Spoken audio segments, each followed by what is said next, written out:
Now, from a boy being draped in chinchilla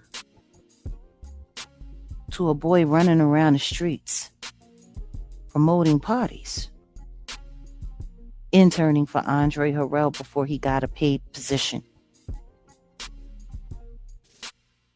I mean, his life was like a whirlwind. It was almost like he was in too much of a rush to grow up. I mean, even the way Andre Harrell said he bullied his way into his home, coming up with some story about a fight between him and Janice and how he couldn't live with his mom anymore. And the next thing you know, he's living with Andre. Now, I'm going to be very honest with you. In my opinion, I do not believe they were just roommates. I do not believe this was just a mentor-mentee relationship. In my opinion, from rumors that I've heard, from some things that might have been lost along the way, there was a much closer relationship between Andre and Puffy. The kind of close that most people want to sue for defamation of character over. Andre is deceased and not here to defend himself. And Diddy lies about everything. So let's just say allegedly. I believe that, him moving in there had multiple, purposes. Long and short of it, he was throwing parties at that house too. Apparently every time Andre Harrell would leave, Diddy had the house all to himself. Like he was the king of the castle. And he threw parties there.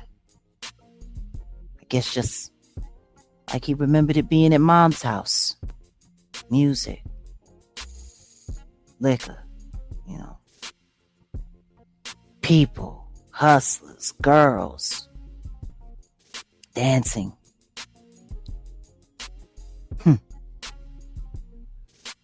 That was where Joy Dickerson Neal got trapped up.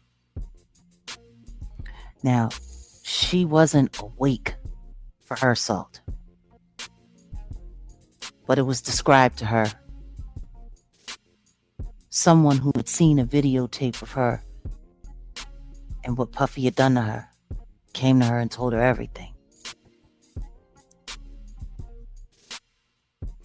She even shared a letter that her mother had wrote to the parents of Sean Combs. I guess she didn't know that his father had been dead for years.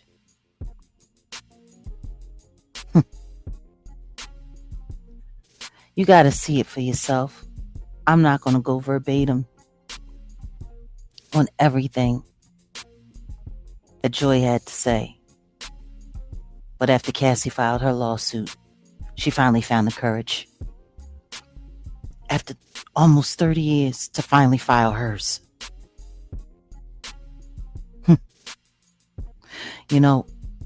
It's wild. Because people want to sit here and pretend like this guy hasn't been hurting people. But that's why I said I think it's so interesting that they titled this first episode, Pain versus Love. Kirk Burroughs goes into this very eloquent speech about, if you know pain more than you know love, you're going to show and dish out pain more than you will dish out love. And I get it. He had a crappy childhood. Plenty of people did. He also had a childhood of privilege. Any single mom that can afford to buy brand new Cadillacs and just drive around Harlem like she's a queen of the town, leaving the car running with children inside and no fear of anyone driving off. Like there's more going on here.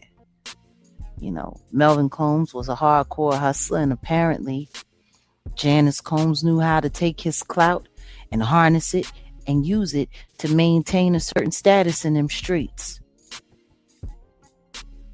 This is what he knew. but the music industry is what caught his eye.